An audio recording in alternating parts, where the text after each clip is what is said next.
സാധാരണ നമ്മളിവിടെ കാണുന്ന ഒരു റോഡിൽ തർക്കം ഉണ്ടായിക്കഴിഞ്ഞാൽ അങ്ങോട്ട് ആരോപണം നിങ്ങളെ വണ്ടി മുട്ടിച്ചാന്ന് പറഞ്ഞ് ബഹളം നമ്മൾ സ്ഥിരം കണ്ടുകൊണ്ടിരിക്കുന്നത്. അപ്പോൾ അവർ ഈ ഓട്ടോറിക്ഷ പയ്യനെ ഒരു പയ്യനാണ് അവരെ വിളിച്ച് ഭയങ്കരമായിട്ട് ഫയർ ചെയ്യുന്നു. അയാൾ കാശ് ചോദിക്കുന്നു.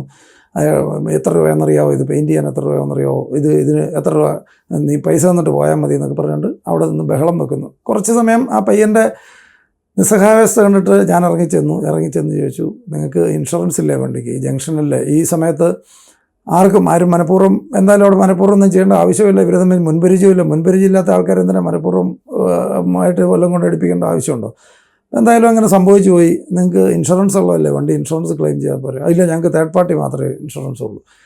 അങ്ങനെയാണല്ലോ ആ പയ്യൻ പറഞ്ഞു. അങ്ങനെയാണ് എൻ്റെ ഓട്ടോറിക്ഷയെ വെച്ചിട്ട് മുട്ടിയതായിട്ട് കാണിച്ചാണ്, തേർഡ് പാർട്ടിയിൽ ക്ലെയിം ചെയ്തു എന്നൊക്കെ പറഞ്ഞ് അവർ അവിടെ നിന്ന് കാശ് തന്നിട്ട് പോയാൽ മതി എന്ന് പറഞ്ഞ് കുറേ സമയം ആ പയ്യനെ അവിടെ പിടിച്ച് നിർത്തി അവർ ഫയർ ചെയ്യുന്നു.